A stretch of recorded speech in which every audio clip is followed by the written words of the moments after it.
Some dare call it conspiracy.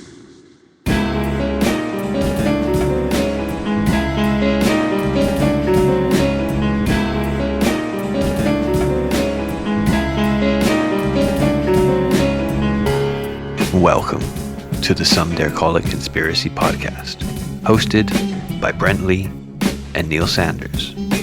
After nearly 20 years exploring the world of conspiracy culture, we are taking our guests and listeners on a guided tour of the rabbit hole. Our mission? To discover where the truth lies. Hello, initiates. In today's episode, we are joined by a comedian, actor, and singer known for her sharp-witted political satire and social commentary, the fabulous Sooz Kempner. Together, we'll explore a variety of topics, from Just Stop Oil's recent antics at Stonehenge to the UK's 2024 general election, and of course, many conspiracy theories and the influencers who spread them. We'll also hear Sooz share her experiences in theatre, including her roles in the stage production of With Nail and I, and as Squeaky Frome in the musical Assassins. Plus, we'll learn about her surprising inspiration to pursue stand-up. We cover so much ground in this episode, I can't even begin to list it all. In fact, I'm just wasting important time here. I'll just let the episode speak for itself. This is Some Dare Call It Conspiracy meets Sooz Kempner. Hello! Hi, hello. Does that all sound human? That's all perfect. Yeah, it sounds great. Oh, good. Thanks for having me. No, thank you for being on. We just wanted to make sure you're not on holiday, are you? Yeah. Oh, God, for Christ's sake. Are you sure you're all right doing this? Oh, it's fine. Yeah, no, it was my decision. Oh, fine. Fair enough. And it's only visiting my boyfriend, and a couple of hours of him a day is enough. Fair enough then. Yeah, I hope that I'm knowledgeable enough for this. Well, there is a quiz at the end, so... No, we're delighted to have you on. This is one of the sort of the plus sides of having a podcast is we get to talk to people that we like and that we admire and that we're fans of, and we're huge fans of yourself. Oh, thank you. Not only your comedy is fantastic, and all your skits and stuff on YouTube are fabulous. Thank you. Your takes on politics we find marvellous. Thanks. Your views on J.K. Rowling. We love your podcast. Mystery on the Rocks. Mystery on the Rocks is fantastic. Thank you. We haven't been able to record it for about a year because of various schedules, but we do want to again. We've had there's a conspiracy theory about us that we all fell out. Oh, so a couple of the fans okay. said a couple of the regular listeners put on Twitter, but we never checked the podcast Twitter, so we didn't realise that there were people like, "Do you think they're just not talking anymore?" or something. It's like, no. The WhatsApp is still full of us bitching about comics we hate. So yeah, well, that's the perfect breeding ground, though, for conspiracy theories. Is when all of a sudden people just disappear and there's a gap in knowledge, Absolutely. And you have to try and fill that gap. That's right. Brent is a conspiracy theory, aren't you, Brent? I am. Oh, Yes. Really? Yeah. Ever since leaving the rabbit hole and coming out and speaking out about it, I am now part of the conspiracy theory. I've been bought off. You're a psyop. Yeah, totally. It's great, though, because it really reconfirms the conspiracy isn't actually real. Because if you can just lub me into it so quickly, it's just okay, I see. Yeah. As soon as you're not fitting their agenda, you're straight in there. Absolutely. Yeah. There is a bizarre party line within the free thinkers, which some might say is contradictory, but I don't think they're willing to be that self-reflective, to be quite honest. But, Yeah, agree. but looking up and down the sort of all the topics of your podcast is marvelous. It's all assassinations and serial killers and ghosts and mysteries, all set to the backdrop of people drinking. Yeah, we're always hammered. Yeah, it's brilliant, but it's interesting and it's witty, and it's basically how I fondly imagine myself behaving in the pub, but it's probably not. I hope not. I hear it back and just go, "Oh, you awful woman." Oh, that's the thing, is that nobody likes hearing their own voice. Although, again, which we will hopefully come on to again, you have got a fabulous voice. Oh, thank you. Seriously, wow. Really, really, really incredibly talented. Oh, thanks. Well, it makes up for my horrible speaking voice. I do gig semi-regularly at the Royal Vauxhall Tavern, which is a gay bar in South London, and you always come out singing a song, and they're all there going like, "Oh, great," and then immediately go, "Thank you," in my horrible speaking. Thanks so much. Oh, fantastic! But I wanted to talk about all these things. But then I found out that you're a massive With Nail Knife fan. Yes. And so, unfortunately, we're going to have to do whatever happens when two With Nail Knife fans get together. Brent, you're just going to have to sit there for a bit, and we're just going to quote the film back and forth to each other for like an hour. That's right. I've been able to live that recently. Yeah. I don't think there are casual With Nail Knife fans. Like, you either love it or you don't get it at all. Like, Yes. I have a friend that doesn't get it at all. He's like, it's just two people talking. And it's like, oh, for God's sake. Oh, it's so miserable, isn't it? You get that. Oh, God, it's like, yeah. Exactly. That's what it's like. That's exactly why Neil likes it, yeah. Have you seen it, Brent? I've seen it once, but Okay. I don't even Okay, really right. remember it, to be honest. No. Are you aware there's a stage play of it? Who, me? Yeah. Well, I was just in it. Oh, you're joking? No, I was in the play, yeah. Oh, you sit? Wow. Oh, what do you do in the... Oh, my God. Yeah. I assumed you knew. Oh, no. I'm desperately impressed. I played... So they had a live on stage band and I was the lead singer and I played all the women. Oh, amazing. So popping in as Miss Blennerhassett and... Oh, astonishing. And then I got to be the... police officer who is mute and then finally goes, "Get in the back of the van!" And every night it got a round of applause. I was like, this is the easiest job I've ever had. Oh, that's wicked. Oh, that's brilliant. Sort of about 5 lines, sing some of the greatest songs ever written and then go down the pub with 8 brilliant actors. Oh, amazing. Oh, yeah, wow. It was great. I got a question for you, Neil, though. Like, so what's more impressive, that or Squeaky? Oh, yes. Oh, because yeah, you were Squeaky from 8. Yeah.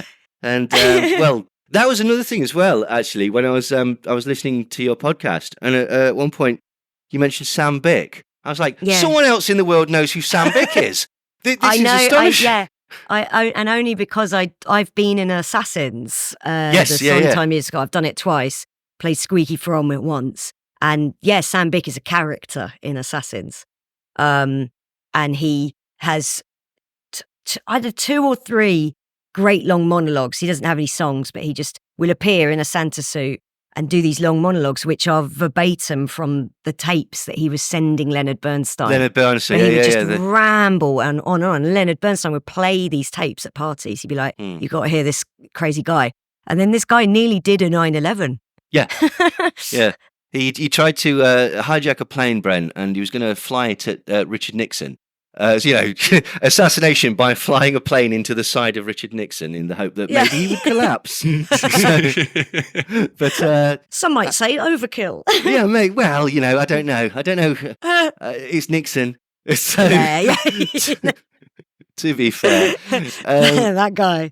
But yeah, there's an astonishingly good film about it with Sean Penn in that barely anybody knows about. Oh no, I don't know that. Yeah. Oh, it's called The Assassination of Richard Nixon, and right. it's the story of him. It's got Don Cheadle in as well, but it's okay. It's very, very good. Very, very dark, but yeah, next to nobody knows about it basically. So. I didn't know that. Well, yeah, and no one knows about Sam Bick, which is crazy because if they'd brought in the laws within the airport that exist now because of 9/11, we wouldn't have had 9/11. No, I'm sure they'd have found another way, but to do a 9/11. But so let's just jump in because obviously that's kind of what this podcast is about. Right. We do deep dives into conspiracies and the like and stuff like that. So and I've heard your sort of your podcast and your relationship with conspiracies. Just so you know. We're 2 ex-conspiracists that used to be very, very deeply involved with the industry, and I read the article. Yeah, that's brilliant. Yeah. And so we've sort of left that, and so we're kind of persona non grata in that thing now. But but your attitude to conspiracies, you seem to have a sort of knowledge of them and sort of be interested in them, but interested in them almost as a sort of like. like an academic sort of project or something? Like, what are the nuts and bolts behind this? Who? Well, yeah, I got really into. I don't know why it was in 2011, so 10 years after 9/11. I think I heard or saw someone on like baby Twitter talking about Building 7. Yeah, they were talking about Building 7 and kept saying this is the smoking gun. yeah. And I was like, what's a smoking gun? Look that up. I was like, oh, all right. Then I was reading about Building 7 and going like, this sounds like bollocks. What this person said. So I did a huge deep dive into all the 9/11 conspiracy theories and how easy they are to be debunked. And I've sort of been fascinated with that ever since. I just think I look at 9/11 and there is a conspiracy, and it's that on the day it happened, Cheney went, "Well, this is a good opportunity." Oh, yeah, totally. It's not like there's nothing that points to the fact that of course there's enough shit in this world that some guys basically in a cult went, we're gonna fly planes into some buildings and it's going to fuck America up. Totally. They were correct. Do you know who was responsible for the 1993 World Trade Center bombing? Most people don't, actually. I mean, it was Al Qaeda again, wasn't it? But yeah. Well, yeah, it was Osama bin Laden. Right. which is the thing, like, because there's a big deal with two things. Like, one, within the conspiracy world, everybody thinks that it was actually done by the FBI because there's this bloke called Salam, who basically said the FBI did it, but he also blamed a huge amount of other people, and because he was involved with it, and so he was trying to pass the buck. But that became like sort of like, you know, sacrosanct within the conspiracy world. Then what happened was Alex Jones. Are you aware of Alex Jones? Sandy Hook guy. Yeah. He's one of the ones that is right. Absolutely. Like he came out about a month before September the 11th and said, there's going to be an attack and they're going to blame it on Osama bin Laden, but don't believe that. It's the New World Order. Gotcha. Right. However, it's not as clever as everybody thinks because there's several things, right? One, he nicked it off this bloke called Bill Cooper. And Bill Cooper nicked it off CNN. Right. Because what had happened was CNN had heard over the chatter or however they do news that this bloke who had previously attacked the World Trade Center in 1993, was going to attack America again. And so that's it. That was it. And it was on the news. Yeah, it was on the news. Now, what's interesting is several things. One, like, Alex Jones said that they would attack Oklahoma because obviously the Oklahoma City bombing. And so and he was connected to all these militias and stuff like that. So that was his thing. Hit that on Waco, basically. Mm-hmm. But on the day of 9/11, when it was actually happening, on Alex Jones's show, he blames the EU. He says this is obviously the EU in order to force America to take up the euro. How that would work, I'm not entirely sure. That's amazing.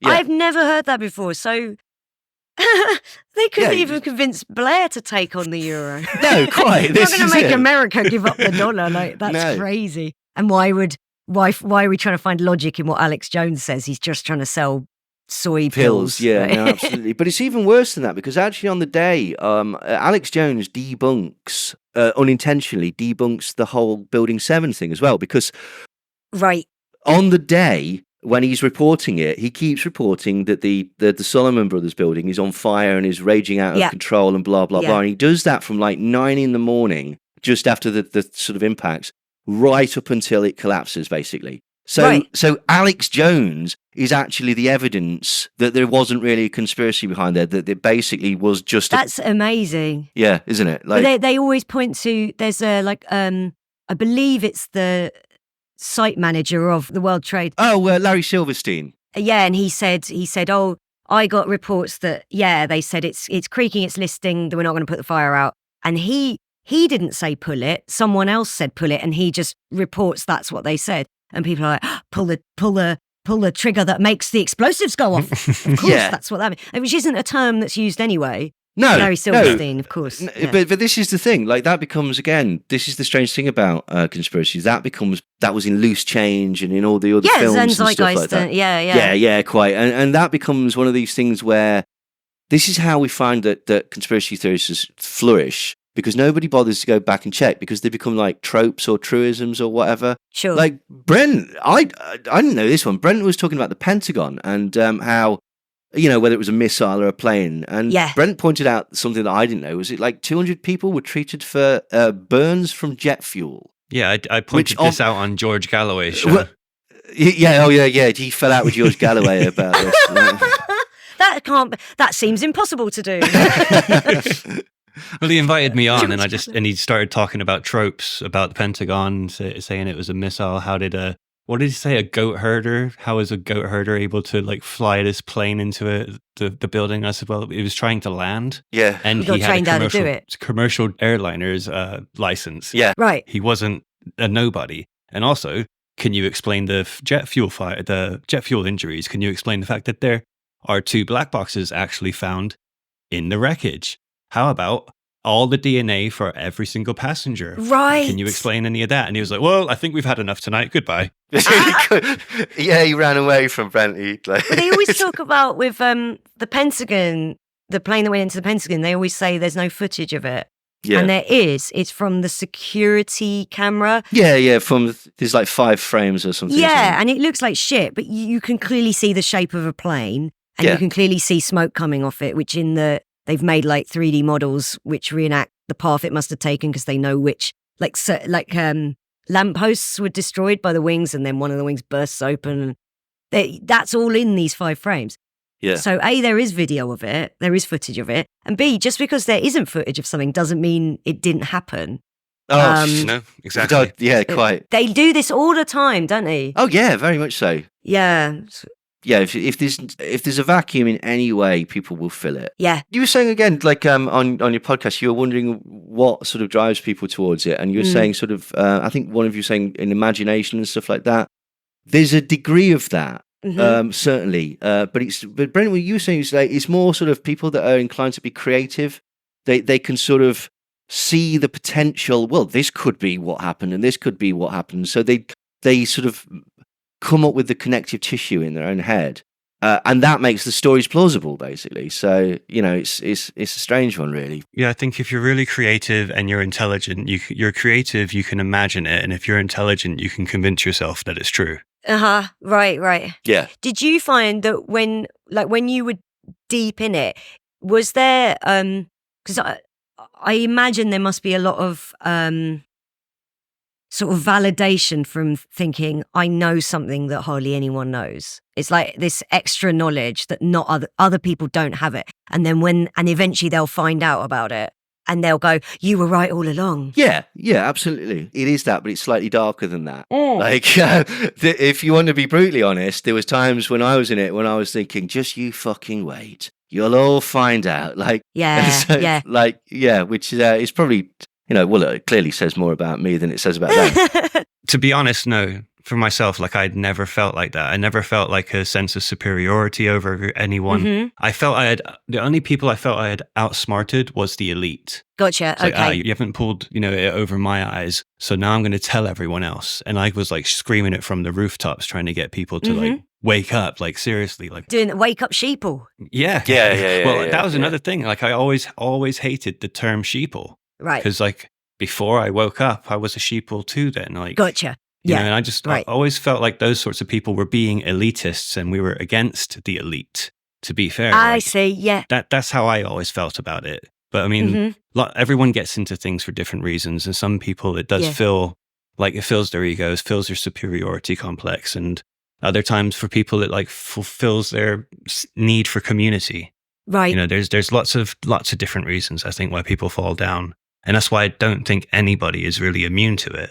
No. I would say exactly the same. Yeah. It's difficult, but you'll see someone say, usually on Twitter, the website formerly known as Twitter, say something like, well, I know how the Manchester bombings happened. Yeah. Yeah. And it's, and it'll be some bullshit theory. But then you have people immediately in the replies going, you fucking thick cunt, you make me sick. Like, how is that going to snap them out? Yeah. Like, how's that convincing anyone? It really winds me up. Oh, you see it. This is it with people like it's Deborah Meaden. I saw it recently with Deborah Meaden, one of the dragons from Dragon's Den. Yeah. You know, she's not the worst person who ever lived or anything like that. And I think ultimately she's a boomer using a website. And she was like, well, I want to understand this whole trans thing, but there's a lot of women who seem very worried, and I feel like we're being mean to a lot of them, and I see a lot of abuse flying around. And that's someone who just doesn't get it. In the replies, you've got people who do know more about trans rights than she does, all saying, fuck you, you stupid bitch. And you're like, how's that educating anyone at all? That's not helping. I understand where the reflex comes from, totally. But that's not going to change her mind in the right direction. No, I mean, it's tricky, Twitter, because the problem is that 9 out of 10 people who are on Twitter are just there to ruin other people's day. Yeah. Like, do you know what I mean? This is what we always say. It's like you get up, you go, who do I really disagree with? Lawrence Fox. Let's see what he's got to say. Yeah. Yeah. I have him blocked, and yet I can't escape him because people constantly are going, ha, look at this. And obviously I like to see mad shit. I like to see it because he's usually, I think like Graham Linehan, I think he's got a humiliation kink at this point. There's no other explanation for it. But also, we could ignore these people out of existence. Have you met Glinner in real life, Graham Linehan? Never, no. Have you ever seen him in real life? No, I know he's a giant man. Well, because I want to know whether the photographs are accurate, because his head looks like forced perspective. Like, that wild picture where like something's gone on. Why is this man's head like? He looks like something from Theme Hospital. Yes, he does, doesn't he? He looks like somebody peering in through the keyhole of a hotel at you. Like, bizarre, very odd. But yeah, apparently he is 6'5". I do know people who knew him. Oh shit! Don't tell him I said that then. Hang on, I'm in tweet him. Don't worry, man. I got you. I'm 6'6". Fuck him. Oh, that's all right. Tell him Brent said it. Perfect. Yeah, I know people who were friends with him in the before times. Yeah. And they said they would literally be while, before he went really off the deep end, but we're talking now like 2017, 2018. They'd be round his house for dinner and they'd all be chatting while he's just there on his phone, getting angrier and angrier. Well, And this is 6 years ago. But this is the thing. It's the social media. It's the sort of like we've spoken about this in the past. You get like a dopamine response from your brain for making yourself angry. This is why Fox News and the Daily Mail and stuff like that are so popular, because people go, you get a buzz from it and you get addicted to that, and the interaction and this the sort of like in Twitter world within his little echo chamber, like Glinner's a legend. Yeah. And so it encourages you subconsciously to want to spend far much time here, essentially gambling with like social data and whatnot to get that buzz. And sod the real world. The real world becomes very stale and boring and complicated and stuff like that. It's just it's so easy for people to slip down these things into these sort of things. He's fascinating, Graham Linehan, because he's clearly he's clearly a very brilliant and clever man. And this is the thing. People go, oh, this failed comedy writer. No. And it was like, this guy had 5 BAFTAs. Like, he used to be able to get TV series commissioned just by having his name on them. Motherland was written by his ex-wife and others, but like that was sort of her baby. His name is on the first series. And I would, my conspiracy theory is that he didn't write a word of it. But I can just imagine he had his name on it, which meant it got commissioned. And now this guy, they're like a musical based on Father Ted, which would do extremely well. They're like, we will give you hundreds of thousands of pounds to get the fuck away from this. And he won't accept it. He's like, no, I won't. I won't. And he's like begging J.K. Rowling, notice me, J.K., please. Like, J.K. Rowling is she's as far down the rabbit hole as he is. Oh, very much so, yeah. She's like such a mean girl. She's like, no, he's not with us. You can't sit with us. Yeah, yes. So she'll never acknowledge his existence. Well, it's so sad. He's gonna have to go downhill then. Yeah, how much further can he go? Well, he could appear on Russell Brand's podcast, or oh my god, yeah. Now Russell Brand is a fascinating one because, rightly or wrongly, like I started doing stand-up because of Russell Brand. I thought Really? Russell Brand was brilliant. When I was, how old would I have been? Like 21. He had a podcast, which was eventually the podcast that when the infamous Jonathan Ross incident was Andrew Sachs incident. Right. Yeah, and it ended up getting taken off the air. But that podcast was so funny, and he was so quick on it. I went to see him live. It was one of the best stand-up shows I've ever seen, and then I got into stand-up, and I didn't ever see him live again. Actually, after that, it was like when he was at his peak. That's when I liked him the most, and then it wasn't that I even went off him. It just sort of faded out of my field of vision, obviously. And then by the time he was outed, we'd all heard the rumours, but I'd never heard any specific incidents. I assumed he treated some women quite badly, but I never heard any specifics about rape. And then when the story broke and I'm reading this, I was like, I couldn't believe how bad it is. And I've since heard worse things that weren't in this report that obviously women didn't want to come out about. Like this guy is a nightmare. Yeah. And when people go, oh God, what a shocker. Didn't everybody realize from his stand-up? I'm like, no, because loads of his stand-up was about him being on set and being caught playing this stupid football game where he tried to kick a football over a branch by Woody Harrelson, and then Woody Harrelson joined in with him. And it was a 20-minute bit. It's one of the funniest bits of stand-up I'd ever seen on stage. So his stand-up wasn't all like, yeah, I love it when I'm abusing a woman. Yeah. It all blows my mind because there was a long while where he was really famous, where he basically had the same politics as us, probably. Like very left wing, wasn't he? Yeah, that's when he did the Trues, was it? Yeah. Which I was on like a pilot of the Trues. Oh wow. Back in 2015, singing. I had to I had to operatically sing about how Sports Direct is.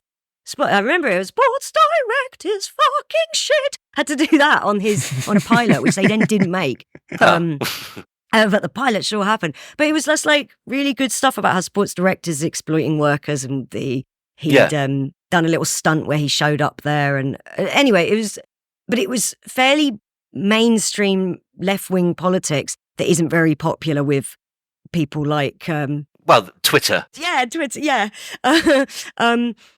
and he's gone so far the other way, and I couldn't really understand why. And now I understand why, because that lot will accept anything. Well, this is the thing, isn't it? Like, but what gets me about it is, as you say, he started off. He was very akin to almost sort of like Mark Thomas and stuff like that, wasn't he? Yeah. Like, almost this close to activism.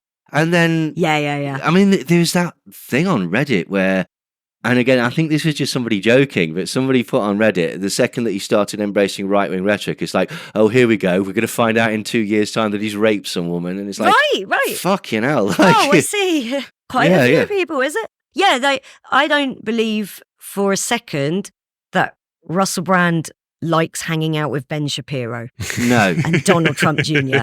And now I'm like, but that you've made your shitty little bed, mate, and you can lie in it and be miserable because he looks so depressed and good. No, fuck him, absolutely. Like, but that's what gets me is the whole thing. It's so Jordan Peterson and even Andrew Tate. It's so transparent. It's like they're lying to you for fuck's sake. Like, do you know what I mean? Like, I think people just want to hear it. But like, there's so many people that have just sort of noticed that lane and noticed that you instantly get profitable, and you also get to be horrible to other people, which makes you feel powerful, which is all great and stuff like that.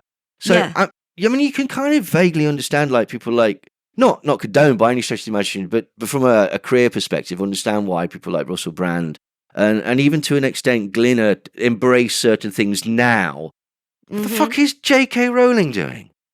J.K. Rowling, isn't she just endorsed the Communist Party because they're super transphobic? She's like, I'm going to endorse them. Wow.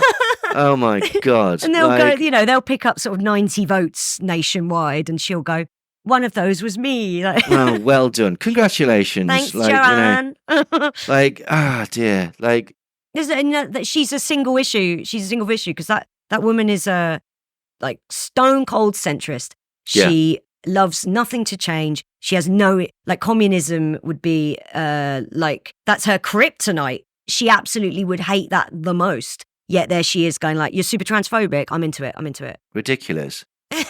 Her audience will reject her purely off the back of mentioning communism and stuff like that. Like, They won't though, will they? They're so fucking loyal to this. I mean, if I wanted advice from her, it would be on how to write really popular sort of beige children's books. well, I'll tell you how. You go to the library, you get a copy of The Worst Worst Witch. Yes. make it a bit more serious. Yeah. If I flip this from a girl to a boy, no, the irony. That's why she hates trans people. There you go. Oh, there you go. We figured it out. She's like, shut up about the worst witch. The worst witch. The worst witch is me. I'm the worst witch. Oh no. Oh dear. There's a brilliant YouTube video. I have no thoughts of my own. Do you know Sean? Yes. Yeah. Yes. Sean Vids. Sean Vids on Twitter. He did like I think it's like 2.5 hours this video, and he goes into the politics of J.K. Rowling based on her writing, and she's a real small C conservative. Like she believes in the big bad, so we slay the big bad and everything's fine, which you get constantly in politics now. A friend of mine, who left-wing guy, we just need to get Labour in. We've got to get Labour in. And he's gradually going, don't know about Keir Starmer, actually. I don't know.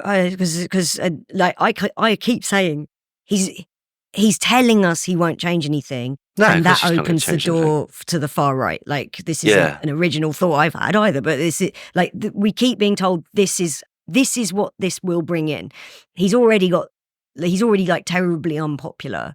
Yeah. And he's not even leader yet. That's only going to go down and people will be very disappointed. And he's like, right, who do we need then? He went, someone like Andy Burnham? I'm like, what? At what point do people realise it's not about just having just need the right person. The whole system is fucked. And I sound like, so I know I sounded kind of like Timothy McVeigh when I No. when I say stuff like this, but it's rotten. It's like, you don't get Trump if the system's working. The system isn't working. And every 40 years, everything changes. And when COVID happened, I was like, well, maybe this will be where we get our big switch, because look what's happening. Suddenly everyone's like very embracey of big socialist ideals. Like that Rishi Sunak, he didn't want to do furlough. He didn't want to help out self-employed people, but he was forced to, because otherwise like there'd have been some kind of coup. Totally. And a bunch of people starving to death. When there's all these tests showing that the universal basic income, it works. Yes. It just works. There are fewer and fewer arguments against it. The only arguments you see against it now are people going, well, no, that just isn't right. Well, and you go, do you know who argues very, very heavily against a universal basic income? Because it'll turn everybody into like slaves, apparently. Okay, who's this? David Icke. David Icke is, because David Icke has said it, that trickles down through the conspiracy world. The conspiracy world sees universal basic income as the first step towards the government controlling everything that you do. And it's like, 15-minute cities imprisoning all that us. shit. Yeah. Okay. Yes, but it's so ridiculous, isn't it? Like that. Yeah. But so what you're saying is, we don't think that the socialist utopia is just around the corner. No, it's not, because it's not allowed to happen. As soon as anyone, like it's been said, over and over again, but Corbyn's politics somewhere like a Scandinavian country would be seen as really regular. And yet he comes in and goes, remember a lot of stuff we used to have? Well, we can have that again. And here's how we pay for it. And people why are like, not just sod off to Russia? Yeah. Oh, he loves Putin. He loves him. Ignore this interview where Tony Blair says we should be a Putin ally. Well, this is the thing, isn't it? Like, it's so ridiculously sort of corporate nowadays that, where on earth we're going from it? Like, Keir Starmer is just like, it's bizarre, isn't it? That like, he's not well liked by anybody. No. So why is he going to be the Prime Minister? There's people who pretend to like him. They see him, like a picture of him with his wife, who's made a rare public appearance at a Taylor Swift concert. And like a prominent centrist will post this picture and go, make this man Prime Minister now. It's like, you've only got to wait another week and a half anyway. Yeah. And what are we basing He will this be on? by default. Yes, yeah. The two greatest words in the English language. Default. Default. Yeah, he's going to be Prime Minister. That's happening. And there's an awful lot of people who they're going to be like the dog that caught the car when it happens. They're going to go, I had the 4th of July was the greatest night of my life. And now what? Well, I'm old enough to remember the 90s when it happened before. So, this will be nothing new. This will be like the sequel. Yeah. So, like, if we use the rule of sequels, there'll be more death. It'll be bloodier. Yeah. And when Blair came in, it was in a very good economy. Yeah. There was money to be spent, and he privatised an awful lot of stuff that was already on its way. And now we're reaping the benefits of that. Cheers, mate. Like, there's not been anything new, actually, since the late 70s. There's just been this festering. And I'm a bit worried that the big seismic shift that we sort of get every 40 years, because the one before, of course, was some war that I've heard mentioned, that we're all very proud of. Oh, very, yeah. I am worried that we slip into fascism. And when people go, ha ha ha, you're so you're just panicking over nothing. All you're doing is saying that for doom and gloom's sake. No. Why are they so, if it's not going to happen, why are they so mad at me? Yeah. No, absolutely. Yeah. That was going to be my next question. So what do you think about the rise of fascism? People like Farage. Oh, I do like it. Don't get me wrong. Gives you material, doesn't it? Yeah. Like, Yeah. I've got to have a foil. Like, otherwise... Yeah, no, I wouldn't much rather have a nice, comfortable existence where I just do my material about how Sonic the Hedgehog's got Lib Dem energy at all. What I really want to be doing is constantly worrying about the rise of the far right and making fun of them a bit. People go, we need these comedians, don't we, though? That's the real activism. And I think it was Peter Cook who said, yeah, we all remember how all that good satire in Berlin in the 30s really stopped those really Nazis. Stopped, yeah, absolutely. Fucking hell. Yeah. Yeah, no, totally.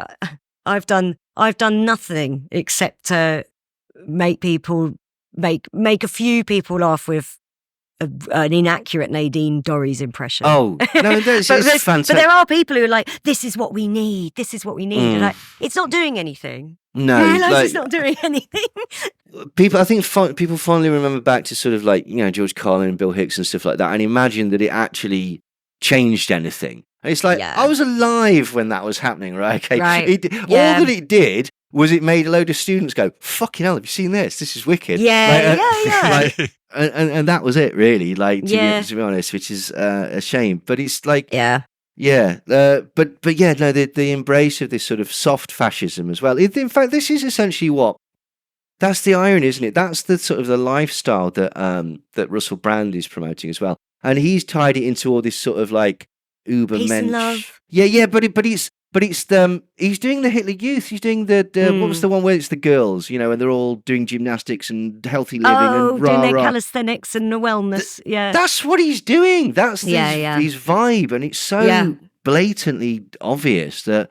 But the tragedy is that it sells, and I don't think that he actively believes that shit. I don't, which is not a compliment. No. I think it's almost worse. I'd rather that it turned out he just had a stroke and it made him a far-right conspiracy theorist, paranoid. But no, I think he went, nobody will work with me anymore because I'm such a nightmare. Burnt that bridge, who will accept me? Like, okay, I'm going to go and sit at that table and convince myself that these people aren't arseholes. Like, totally, yeah. I'm glad that he's got to hang out with some of those most stupid, boring people on the planet. Can you imagine being in having a chat with Jordan Peterson for about 5 minutes, like handing him tissues because he can't stop. Yeah, stop him crying. Stop crying, Jordan. For God's sake, we're just ordering lunch. It's like, but what does lunch mean? These men are being told that bread will put on weight, and I fear for them. I'm in the land of Jordan Peterson. Oh yeah, I'm in Toronto. Absolutely. He's just around the corner. Sometimes we open the back door and you can hear him crying on the breeze. You catch a glimpse of one half of his suit. Yeah. Oh, that is cool. He's got that Pac-Man suit that everyone had off eBay. or the other one where he looks like has he got an ice cream van somewhere? Oh yeah, he did. He really went for it. Farage was spotted today walking around in a cream Panama hat and cream suit. Looking like Belloc from fucking Raiders of the Lost Ark, yeah. Yes, yeah. Who's it's a guy who's got a podcast called Guesstimators, Andy Bush. He looks like the man from Del Monte. He looks like a real prat, but if you say that guy looks like a real prat, all his fans are there telling me I'm Jewish, like I didn't know. It's bizarre, isn't it? Because this is the kind of thing they've created a sort of realm where they're kind of impervious to sort of criticism, or even being found out. Like, I mean, Jordan Peterson's case in point, right? Jordan Peterson made his career off C-17, which was the concept that this bill was going to criminalize people for accidentally misgendering people, and there's a flaw in his logic in as much as it never existed. It's no bullshit. No one's gone to prison for going, hey, look at him. That's she, not him. Oh, sorry, she. It wasn't even that. It was all they were doing was they're adding it to forms as a protective thing. It's like saying that you cannot discriminate against somebody based on the fact that they see themselves as a trans person. That was it. There was no criminality, no fines, nothing. But his version of it, I remember talking to somebody who was very, very left wing, living in Canada, and actually saying, well, I don't agree with him. I think he's a bit of a prat. But what he says about this C-17 is actually quite worrying. It's like, it's not a thing. It isn't cut a thing. Through. Yeah. But he cried so much. How could it not be a thing? He was eating raw mince by the fistful. Yeah. And taking a handful of benzos and a handful of... Didn't he say that he ended up in a coma, didn't he? Yeah. And he said it was because he drank some apple cider vinegar. No. His apple cider vinegar kept him awake for 2 weeks. Like, is that one? Yeah. So it's the opposite of a coma. Yeah. He tells Joe Rogan, and again, it's like, I've been in a kitchen at 4 a.m. listening to somebody lie, and I've heard that story, and it's like, no, you fucking didn't. But Joe Rogan is far too polite to say. So he says something like, "You're awake for 14 days." But yes, then that's later, really interesting, man. Jamie, pull that up. Later, I'm not sure you're right, Jamie. I think I was right all along. But he later, to get off benzos, he went to Russia and put himself into an induced coma. And it was an induced coma, okay, right. But he's never quite been the same since. And there's a lot of people have pointed out that it's quite dangerous, benzo withdrawal and induced comas and stuff. And it's not uncommon for people to have degrees of brain damage from it. Well, it makes sense, yeah. You know, it is... Does it make you cry a lot? Yeah, this is it. Speaking of brain damage, Andrew Tate, not a massive fan. No, I like him. I love that the skit that he did, the guy when he got done by when he got arrested and I've done a few videos as him. Yeah, I do a character who's like the idea is it's like a free speech activist Twitch streamer. I'm trying to talk like Andrew Tate in the video, but he's got like a really weird way of speaking with this weird sort of half American, half London accent, which definitely isn't his real voice. So he'll sometimes have a roticar and sometimes he won't. And then he'll be like, I've opened a letter. It's really weird. Anyway, I'm trying to do the voice because all his stands do his voice. It's really weird. Oh, do they? Do they try and emulate it? They emulate his voice, yeah. So I'm trying to do that. But yeah, it's just me in I've got a short brown wig and a beanie hat and a hoodie. And that's it. And no makeup. And the amount of people who think it's a real teenage boy is baffling. That's really, I'm looking at the responses and they're going, this guy doesn't get it. who's it? Like some guy went, who's this fucking wanker? They look like they're on heroin. And I checked who'd said it, and then they followed me. I just wrote, you fucking follow me, mate.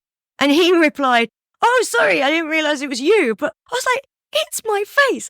I don't look like I'm on heroin. Then I've got some trolls who, some of them say I'm fat and some of them say I'm emaciated. So I've decided like that must just mean I'm the exact perfect weight. Like, Yeah. and we'll take the middle ground with that. We'll star for it. I'm the perfect weight. But they love it when that happens. But so I've got a common theme with my trolls is talking about how old I look. They go on about like, look at her. There's one who always says I look like Leslie Joseph. They're like, oh, this cunt looks like Leslie Joseph. But I love Leslie Joseph. Leslie Joseph was the sex object in Birds of a Feather. That's not an insult. And also, like, she's by far the best performer in Birds of a Feather. Like, Leslie Joseph is amazing, and she's a proper triple threat as well. She's really respected in theatre. So whenever this guy calls me Leslie Joseph, I'm like, it's a compliment. Yeah, but no, also, absolutely. I don't know. They always talk about how old I look, and then trolls think I'm a real teenage boy when people think those videos are real.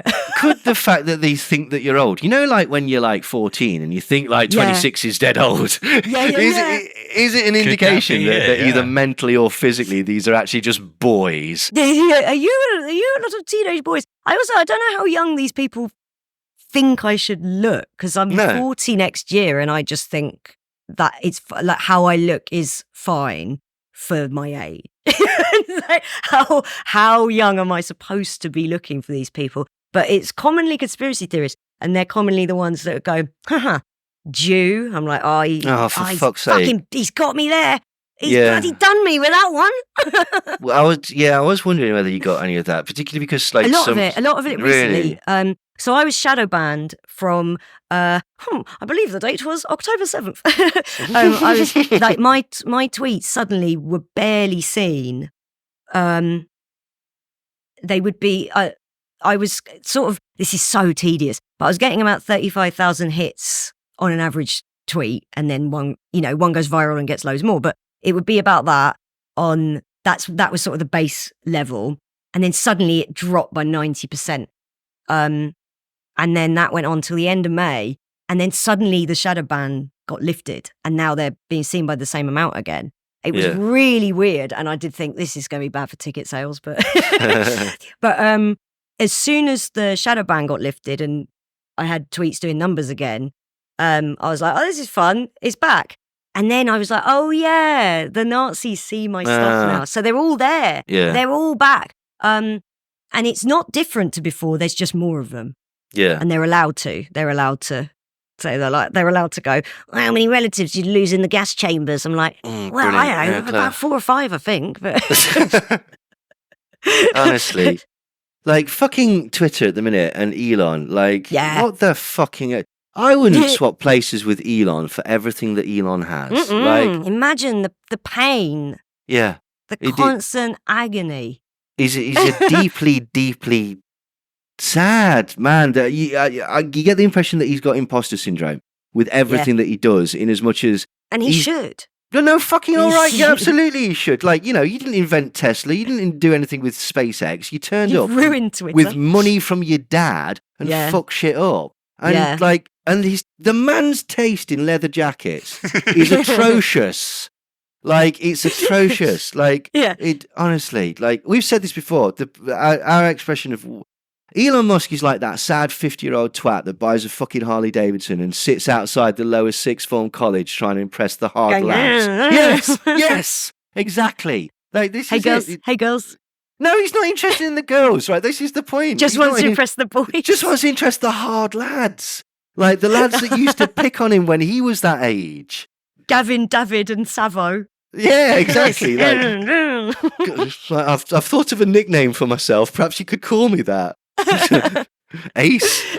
I buy them cigarettes. Yes, he is. He's that older lad that buys them cigarettes to be sort of let into it, and it's just it's so pathetic. Like, it's just He's like, with a mistake we made with him is we should have just told him he was really funny, and then he'd never have bought Twitter. Some of the cool comedians should have told him, "You're so funny."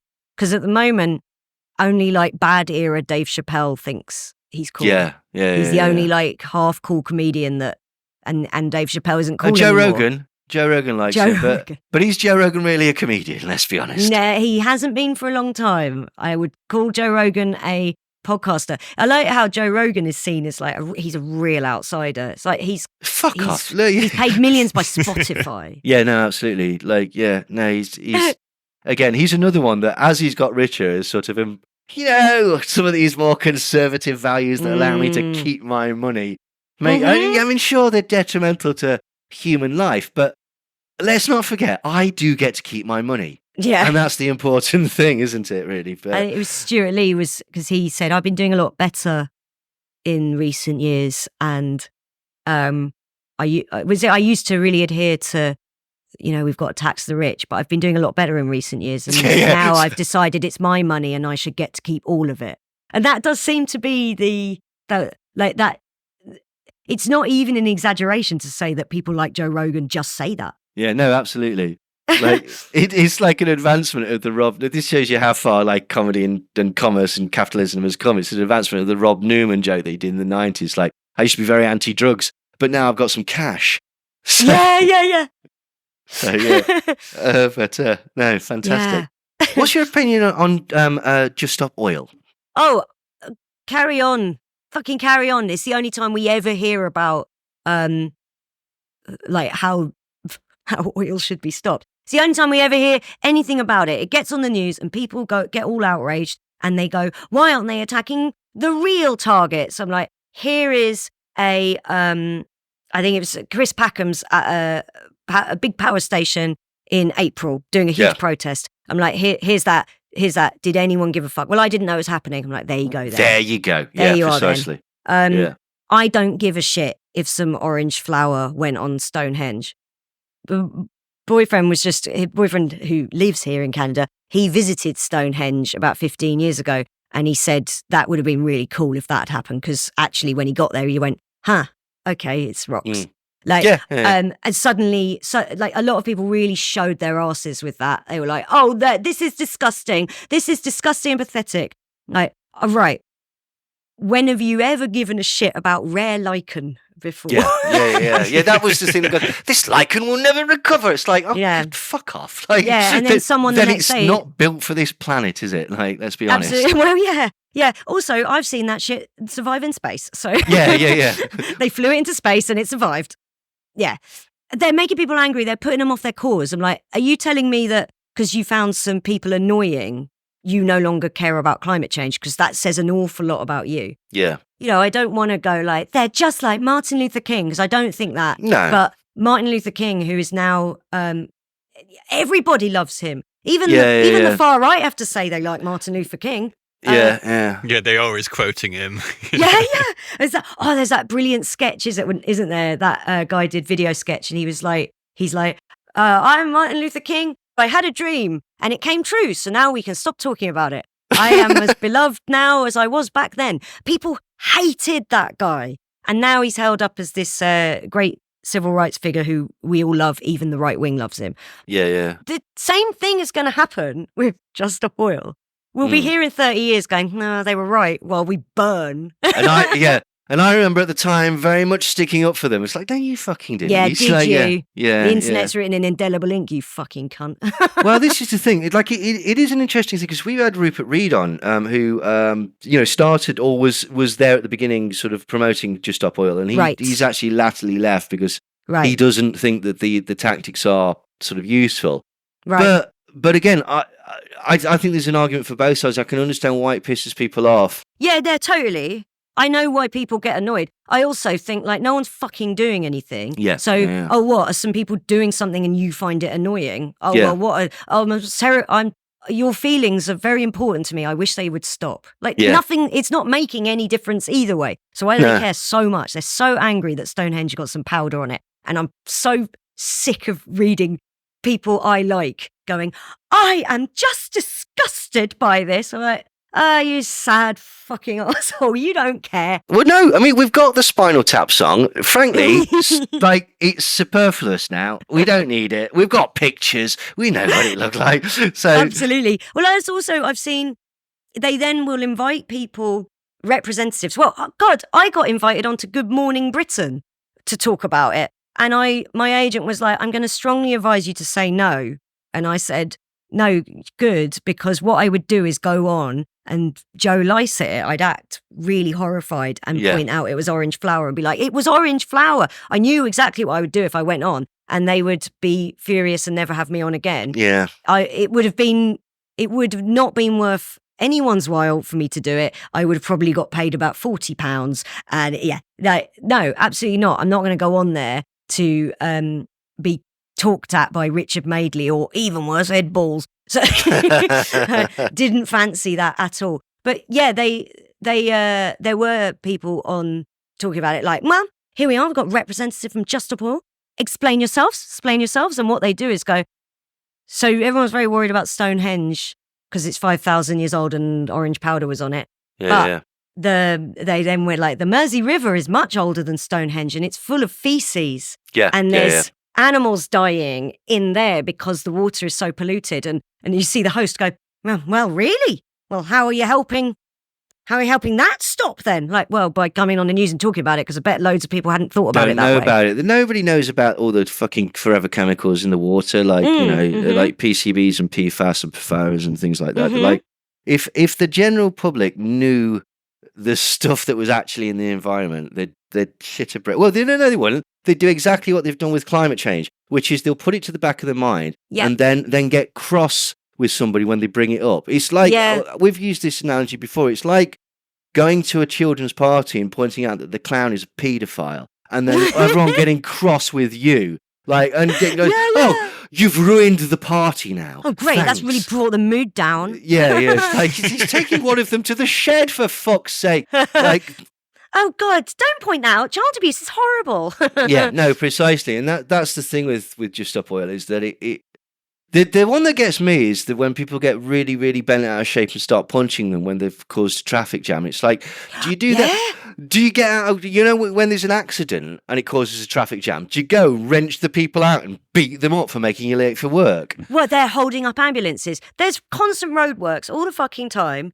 Our roads look like something out of a dystopian future with like great big fucking potholes everywhere. People are constantly having to stop and block the road because they've blown a tyre because they've driven over a pothole that wasn't fixed. Do we right, who's responsible for not fixing these potholes? I want to punch them. I'm going to find them, I'm going to punch them. I do feel a bit like that, to be fair. But yeah, it seems like you read things that are not far off. Hanging's too good for them because Just Stop Oil put some orange flower on Stonehenge. The next morning, they threw orange paint all over some private jets. I don't think that would have got nearly as much coverage if they'd just done that. This is the irony of it, isn't it? Is that basically, like, they've brought attention to it, and I'm annoyed. That's what they're supposed to be doing. Like, I don't think a lot of people quite have just clicked the point of it yet. Yeah. And it's always the same people who said things like, well, it's not Jeremy Corbyn's politics that I disagreed with. I just don't like him as a person. Like, well, what a win. Yeah. Oh, brilliant. Yeah. I'm glad to hear that the vibes were bad, so you couldn't support the man who did you was going to do Theresa May as a person? What the fuck is wrong with you? Yeah, the girl bossification of Theresa May will never stop making me angry. No, we'd like her back now, though, wouldn't we? She had integrity. Did she really? No. I mean, yeah, she really did believe in the hostile environment. That's true. The woman's definitely a fucking racist. But this is the point. It's like, when you're judging against people like Boris Johnson and Donald Trump, it's like, people like Theresa May seem competent just on the fact that they are less corrupt and less openly, like, ridiculous, like, than what we've got. They sound like a reasonable neoliberal to people who are only interested in vibes. And Boris Johnson probably, who knows what Boris Johnson's personal politics are? They shifted with the wind, but... Yeah. Boris Johnson's personal politics are whatever suits and affects Boris Johnson at that particular second. That exact moment. Yeah. No real beliefs. There's that line in the great political work Hamilton, where it's towards the end. There's two candidates who want to run for one party, and they're asking Alexander Hamilton, for their support. He always has been his endorsement. He's always been lifelong friends with one of them, and one of them they've always been at loggerheads, and he endorses the one he's always been at loggerheads with because he went, I disagree with everything he's ever said, but he has beliefs, and my friend has none. And he ended up getting killed in a duel over it. That's very Boris Johnson. There was nothing. If only he got killed in a duel. Yeah. When he got COVID, right at the beginning of COVID, there were like loads of people going, hope he dies. And I remember being like, no, I really, really hope he doesn't. I think that would be the worst possible thing to have this man martyred. And my feelings have changed on that a bit. Same with Trump. I was like, no, hindsight's 2020, isn't it? Like, yeah. But again, this is the J.K. Rowling thing of like, we just got to get rid of the big bad. Yeah. If we get rid of Voldemort, everything will be fine. It's like, no. There's no one person who goes and everything's fine. What do you think to the argument that basically politics is getting so ridiculous that it's becoming more difficult to actually satirise it? Like, I mean, obviously, you're Nadine Dorries, doing her as a sort of breathy schoolgirl that clearly fancies the top boy is so very, very good. I mean, it's not the brightest bit of satire that's ever existed. No, it's perfect. It's perfect. You've just like you've framed it in a way. It's like that's exactly what she is. She's like she's not the top cheerleader. She's the second cheerleader that's after the quarterback, isn't she? Or whatever. Yeah, that's basically her. She's really easy to improv as. I've done a few live things as Nadine, a few podcasts as Nadine Dorries. And it's really easy to do her on those things because the real Nadine Dorries never thinks before she speaks. So you can just go. It's like someone's pulled a string in her back and gone, and go, Nadine. She's one of the only politicians you see interviewed who doesn't go, well, let me first say, she's straight in there, like, here we go. Tell you. She was on politics, Kunzberg, Sunday with Kunzberg. Not last week, but the week before, I think. And she was on with Andy Burnham on the panel. And Nadine Dorries thinks she is incredibly intelligent and a fascinating woman, which she is fascinating, but not for reasons she thinks. And they asked Anne, and she kept interrupting and quipping, and she's not funny. That's the other thing. And Andy Burnham said, well, back in 2011, there was obviously a referendum on electoral reform, and he said, and now we're looking at a world where people could be talking about something again, and it's obvious he means electoral reform. And Nadine Dorries went, electoral reform? It's like, yeah, we know what he's talking about, Nadine. She was like, I've guessed it. It was amazing. The problem is, like, you know that she went home really pleased with herself for guessing that. Like, I knew what he was talking about. Like, quite the smart cookie, mate. Yeah. It wasn't a riddle, Nadine. Electoral reform. Mm-hmm. Bless that. Andy. I'm very conscious that we've had you for just over an hour. Are you all right for another 5 minutes or so? Yeah, sure. Fabulous. Right. I want to talk to you about your music because, like, you're just incredible. Like, you did a Kate Bush tribute show. Yeah. Like, that's an incredible range to do Kate Bush. Oh, thanks. I've always done Kate Bush. When I first did it 2008, I was in the world's longest running live sketch show, News Review, at the Canal Cafe Theatre. They change the cast every 6 weeks, and you do an hour of fast-paced sketches that are sent in by a team of writers. And we had one where they vary in quality. We had one where it was Gordon Brown. I think his wife in an interview, in probably a joke comment, had said, "Oh, he's my Heathcliff." So we had a sketch where one of the actors was Gordon Brown, and he didn't know what to do. The credit crunch had just hit, so he's reading Wuthering Heights and he falls asleep. And then Tony Blair comes through the window like Heathcliff, and I, behind a bush, sang Wuthering Heights, but it was Gordon, it's me, it's Tony, I've come home now. And he was like sort of dancing around. The guy playing Tony Blair was dancing around like Kate Bush. Stupid bloody sketch. But people did remark that I sounded so much like Kate Bush, they assumed that we just manipulated a recording. Oh, and wow. I've taken that with me everywhere. No, yeah, it's amazing. I always know I can do a good Kate Bush. Do you know the? I put it out far too often. Do you know the story behind cloud bursting? Oh, cloud busting. Yeah. It's based on a real guy who built a machine where he wanted to manipulate the weather. Yeah. Wilhelm Reich was his name. And apparently Donald Sutherland had a book, which is why he's in the video, like had a book about it at a party or something and was giving it to him. Wilhelm Reich, he made this device called a cloudbuster, which apparently can create rain. But the government came and told him to stop it. Right. And there's debates as to how accurate it is, because other things that Wilhelm Reich was involved with, he was very keen on using sexual energy for sort of prolonging existence and things like that. Oh, sounds like rape. Yeah, it does a little bit. Sounds like that sort of thing Russell Brand would say. I think we can use sexual energy. Yeah, it was a little bit like that. But it wasn't me, it was my sexual energy. Yes, Wilhelm Reich's a little bit of a... It shows how good Kate Bush is, because that song is one of the most uplifting and moving songs that has ever been in pop. When Stranger Things created a resurgence with Kate Bush because of Running Up That Hill, it's like, guys, you don't know how good that album is. You haven't even heard Cloud Busting yet. Totally. Listen, she's ripped off the Utah Saints in this. that shows my age. Bloody hell. But you also you were a Christina Aguilera tribute act. Yeah. I was on a terrible website. I was 22. There was a terrible website called Star Now, which had ads for like awful jobs, the sort of jobs that wouldn't be in the back of the stage. They were that bad. And it was, we're looking for tribute acts for this company in Cyprus. We'll pay you $5,000 a month. And no, it was $5,000 for the contract, I think, which was 6 months. But there's extra gigs you can pick up, and all your accommodations paid for, all your flights are paid for.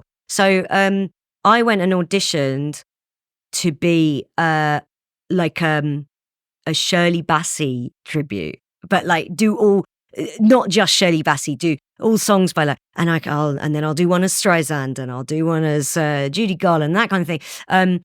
And so they, at the end of the audition, they went, oh well, we kind of have drag queens who do Shirley Bassey already. So would you be able to do Christina Aguilera? And I thought, not really. But I said, yeah, because I wanted the gig, and they let me do it. They didn't ask me to prove it. It's good. And I was out there. I was out in Cyprus being Christina Aguilera tribute. Every bit of the job was a lie, apart from the free accommodation, which was full of cockroaches, and it's the hottest part of the Mediterranean. So I just remember just running with sweat for 3 months in the most disgusting possible way. And the whole company was like definitely a tax dodge. It was like a tax dodge for organised crime. Oh, right. Because they weren't making any money from us. Oh, so it's a laundering operation or something? Yeah. Like almost certainly. And like one guy just went missing. We assume he just got put on a plane home, but no one then heard from him again. Best not to ask. Yeah. Yeah, he wasn't a very nice bloke, but also, what happened to him, but please? Probably didn't deserve to die. He was one of the Blues Brothers, and then there was only one Blues Brother. It wasn't John Belushi, because if it was, we know what happened to him. It's not sit down. It's not a pleasant story. Yeah. I won't build a tight five around it or anything. Yeah, so I was out there. I did 3 months, and then they like kept hold of my passport, and the Elvis. Oh, for Christ's sake! He was like, I've got access to their flat. I know where it is, and he got my passport back for me. And then I just got on a plane and went home. Please tell me he did it in full costume with the accent. We're going to go around the back. He was, I would say, like, I think there's good Elvis tributes, but I wouldn't say he was one. They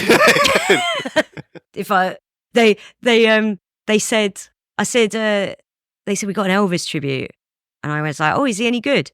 And they went, any good? His suit cost $2,000. Right, that's That means he's damning with faint praise. It's a beautiful colour. Great. Yeah, okay. Well, that's told me everything I need to know. He's like, and he said, I'm the only Elvis tribute going that uses his own hair. Well, there's something like, you know, like wicked. Yeah. But he would change key, because he didn't have Elvis's range. So he would change key while he was singing. Yeah. Drop down like several keys, but then the key wouldn't match the backing track. Oh no, he didn't change the back. All right, okay. Yeah, so he'd be like, glory, glory, hallelujah. Oh it's like dear. Alan Partridge. Why do birds suddenly Suddenly. near. It's like that. Oh, nice. I got to get a question in before we do let you go. Of course. I want to know, because I'm really interested in how conspiracy theories have like proliferated around different communities. Like, do you hear this type of stuff backstage? Other comedians talking about this type of stuff, or? Yeah. Is Michael McIntyre convinced of the lizards? I know that he's got his own headset mic that he keeps at the Soho Theatre when he does his tour warm-up gigs there, and no one else is allowed to use it. Oh, wow. I don't think there's much of a conspiracy there. It's just like that's Madonna. Michael McIntyre's. Yeah. Don't touch that. That's Michael McIntyre's headset mic. So it really started up during COVID when some people it's like their brains got broken by COVID regulations and by mask wearing and by the vaccines. And there are comics who don't really get booked anymore because they made it so unpleasant backstage too often. Really? By yelling at people. There's one who wouldn't talk to anyone if they had a mask on. So they were at the gig backstage and people were wearing the masks because there weren't vaccines yet and we didn't want to fucking get COVID or spread COVID. Like, I didn't find the masks much of an inconvenience and I had a really cool one with Sonic on it. So, like, I didn't care. And when people, and they would say, like some people would be chatting with masks on, they would say, do you know, I can never understand anyone when they're wearing a mask.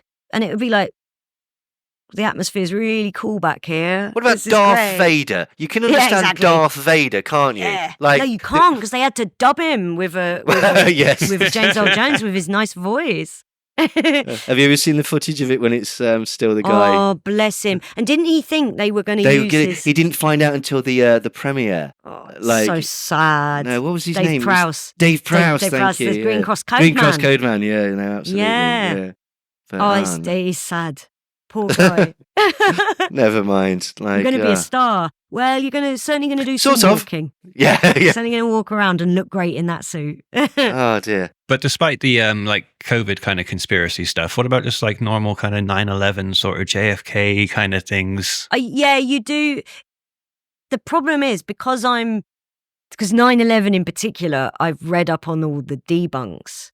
So when people go, a steel frame building's never fallen from fire, and the old, jet fuel can't melt steel beams, and I go like, well, I know that a paper fire, which is what was caused by jet fuel, burns hot enough to weaken steel enough that it will snap under not too much pressure, which is what happened. And I've got a video here. You can see the struts are listing and then they give way, and you see them be like, right, well, do you want to explain to me why building 7 came down?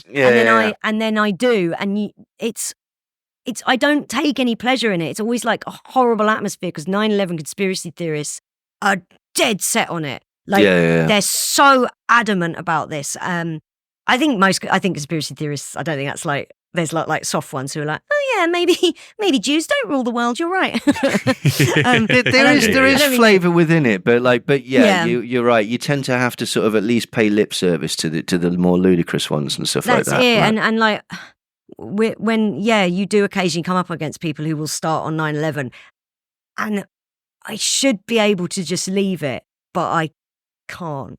No, because it's just so, I'm not going to go, yeah, true. I'm not just going to do it. I'm not going to let them have this bullshit. It's easier on Twitter because you can say, you can put it in 1 or 2 tweets. Here's why you're wrong. Don't call them any names whatsoever. And usually they just hit back with, well, you're one of the ugliest people I've ever seen in my life. You make me sick. I'm like, well, you just lost the argument, didn't you? Because the way I look has absolutely nothing to do with whether Just Stop Oil should or shouldn't have thrown orange flour on some old stones.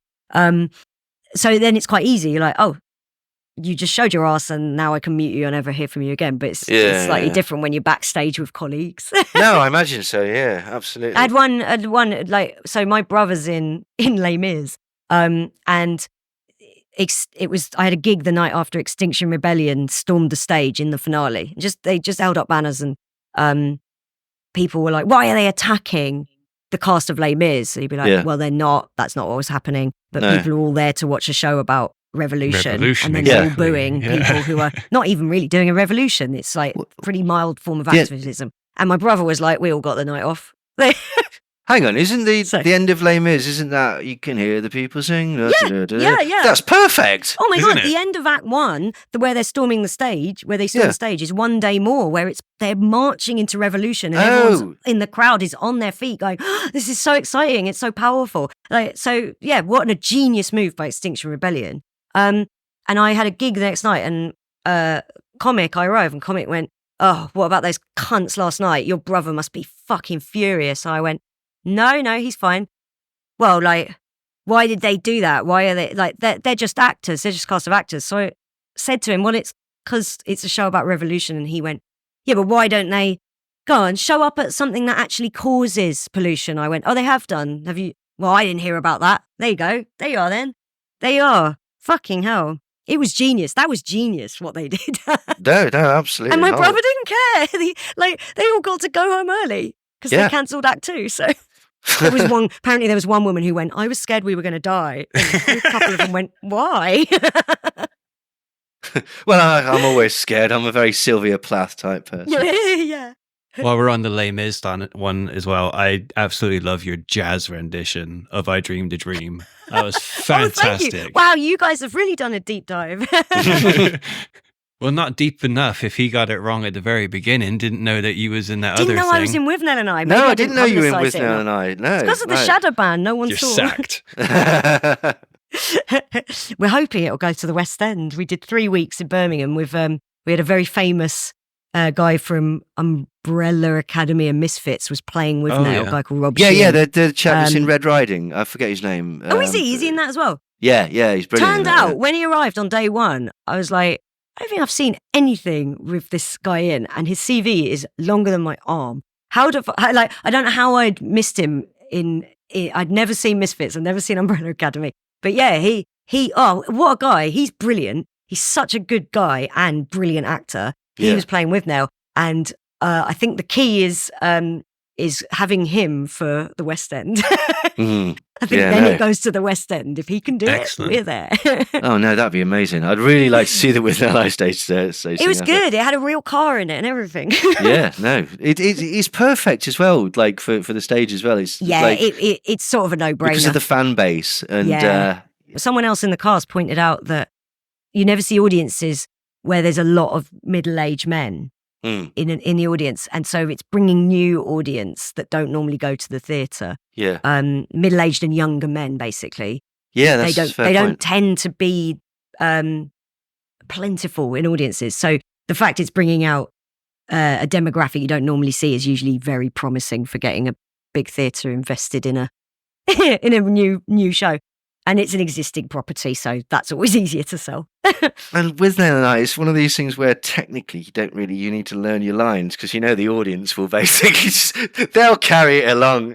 It was kind of a nightmare in that respect. So because there's people shouting it out. Yeah, and they tend to get shushed down quite quickly with This isn't the Rocky Horror Picture Show, Yeah, it was. We were worried, like, what if this ends up being sort of like sing along with Nell and I? But luckily it didn't really happen. But there was because most of the audience would be like, no, we're not here for that. But people would come dressed up. Like there were people who came. There was a guy who showed up in perfect With Nell coat, and he had white Y-fronts, and he'd smeared something like deep heat all over himself. Yeah. And we were like, he's just going to sit and watch the show. Dressed like that. Do you know who bought the original coat from With Nell? Yeah, Chris Evans. Chris Evans, the fucker, and he destroyed it on a quad, apparently. Did he? Yeah, oh, no. He was driving around on a quad bike with it, fell off, and it got destroyed. Yeah. Oh no, there's a woman who makes perfect made-to-measure replicas of the coat, and she made the Withnail coat for our production. And the first time Rob came into rehearsals wearing the coat, it was a moment. You're like, oh my God. Yeah, I bet. Yeah. It's there he is. There's Withnail. It was great. It's a really hard thing to get right as well because people know the film so well. He's so beloved, isn't it? That's it. There was a worry that people would just be like, hate it, but the reaction was great. The reaction was really great. So they've slightly changed Monty, haven't they? Yeah. So it's a guy called Malcolm Sinclair who is twice as old as Richard Griffiths was when he played the part. Richard Griffiths was 36. He was only young, wasn't he? Yeah. French or someone something. So Adrian Delatouche. Adrian Delatouche. I told you this would happen, Brendan. I did tell you this would happen.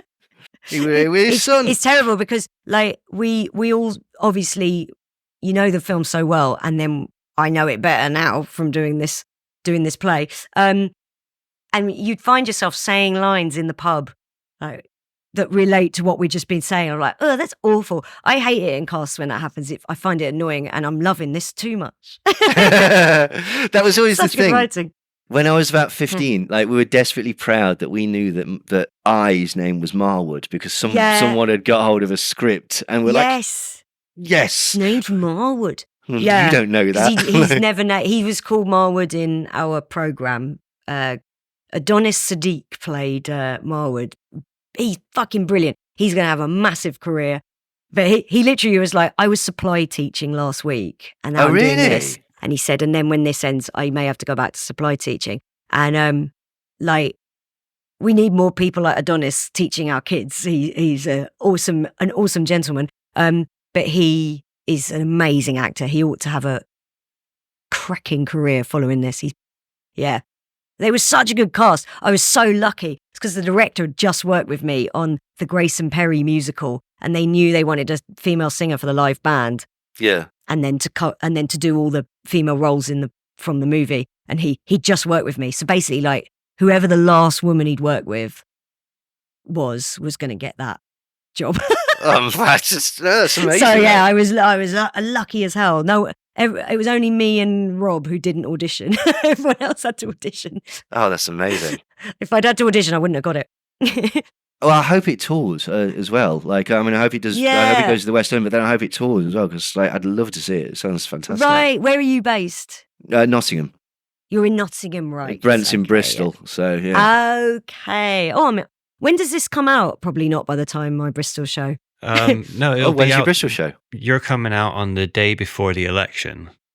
Oh, okay. The Bristol show's on Sunday. So yeah, too late. It's all right. It's only a preview. Yeah, I'm dead conscious that we've had you for ages. There's loads more I'd like to chat to you about. Oh, sorry. I'm a bit of a jibber jabber. So. No. That's perfect. Maybe we could have you back at some point. Because I'd love to chat about all your Doctor Who stuff and Squeaky from A. And just so you know, I know people that know Squeaky. Oh, really? Yeah, that makes me sound terribly psychotic. But... No, not at all. He's written a book about it. That's why he's written a book about Manson. I see. Oh, so what's your book?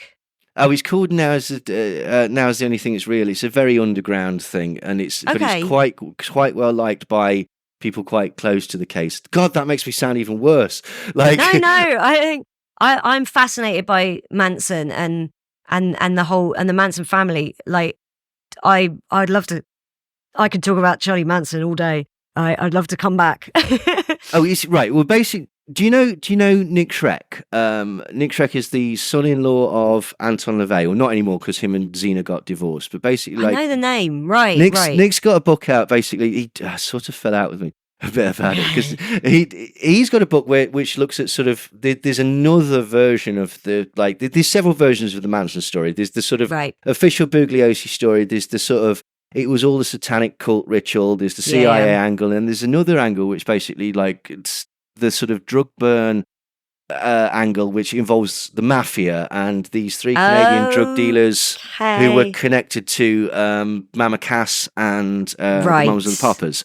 and what's his name? The Robert Evans, the film producer at Paramount. Right. You know, the kid stays in a picture film and stuff like that.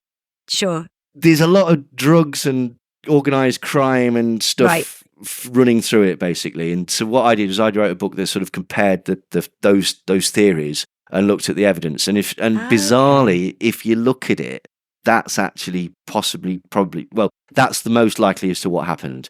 This concept of Charlie being like a cult leader and stuff like that, you know, hanging off crosses and things like that. It was all lifted from this guy called Krishna Ventnor, who was who actually had a sex cult in Box Canyon, where he was taking loads of women there, and he was wanting to build an army of 40,000 people because there was going to be a race war. Yeah, which Charlie Manson was always going on about this race war, right? Well, he wasn't. This was the point. He didn't. Like, what happened was Paul and Danny DiCarlo appropriated the story of Krishna Ventnor and told that to Vincent Bugliosi, and Vincent Bugliosi put that on top of Charlie's case. I see. Okay. Even as I'm explaining this, it sounds mad. And so no, it makes sense though, because Charles Manson was a little bit of a Nadine Dorries. He was always running that mouth. Yeah, he's a gummy shit. Yeah. He sounds like he would love to be held up as sort of a great mystic, a bit of a Rasputin figure. Yeah. He's another one. Yeah, yes, he's another one that there's too many conspiracies about.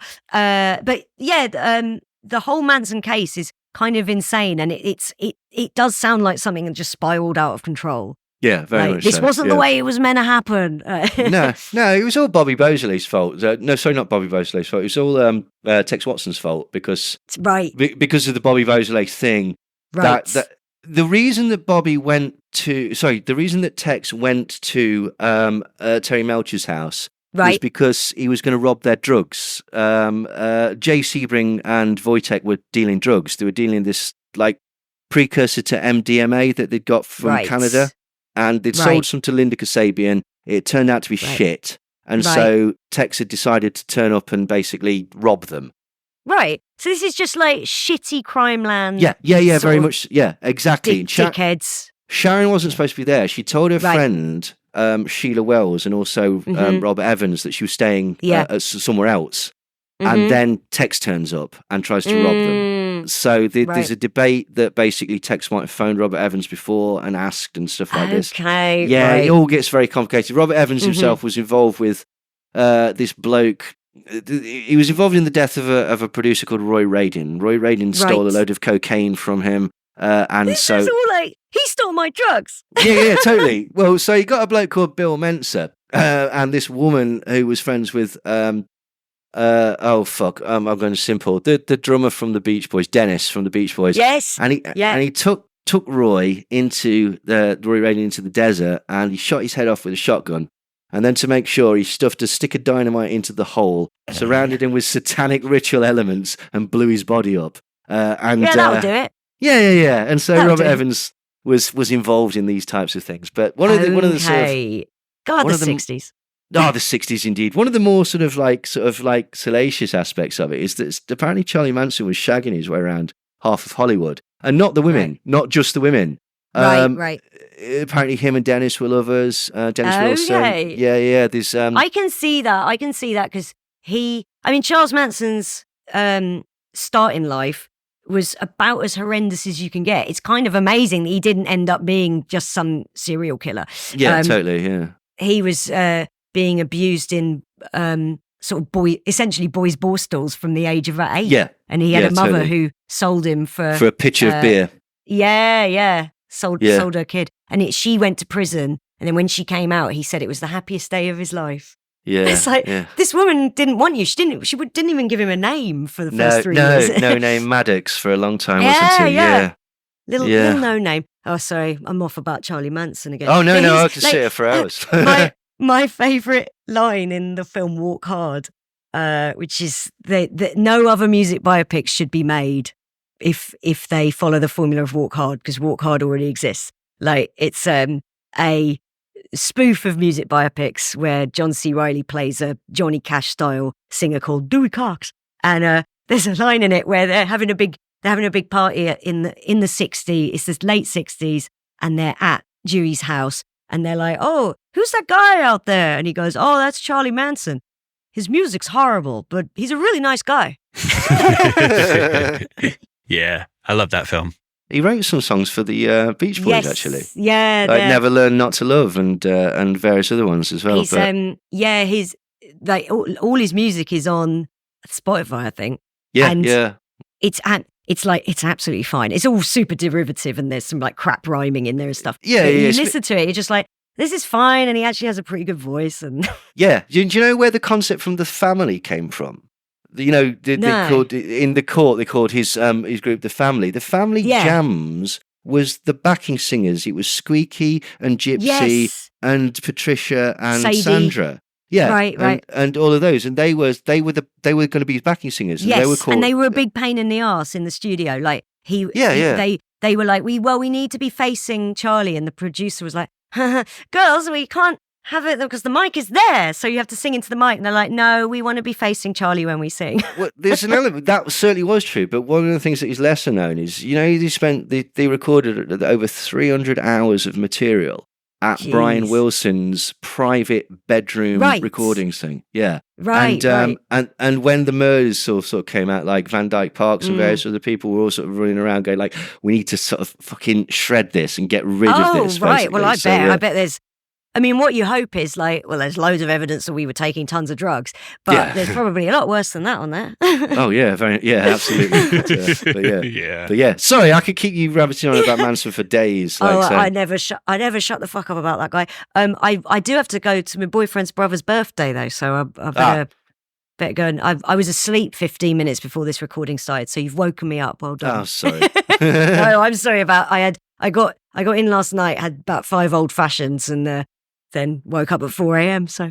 Oh, well, good stuff. Well, fair enough. But yeah, we'd love to have you back because there's loads more we'd love to chat to you about your comedy and about your success with Doctor Who.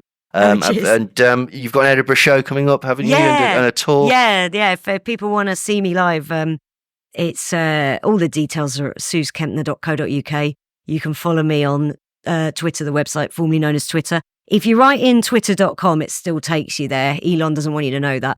But I'm Sooz UK on there, SOOZ UK. I'm on Instagram and all the rest of them.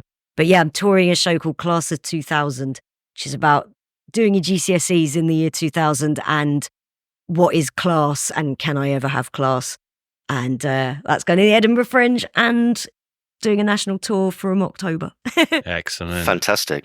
And you're doing a live stream, are you, for election night? Yeah, on election wicked. night. I've got to do a show in Brighton and then I'm hot-footing it back home. I'm hoping I'll get back in time for the exit poll, but maybe not. But you can, twitch.tv/Sooz Kempner, all one word. I will be live streaming and that's free to anyone who wants to view it, and people are allowed to donate, but there's a cost of living crisis, so I've made it as free as it can be. Excellent. Thank you so much for joining us today. Brilliant. Thank you. Oh, thanks for having me. It's really fun.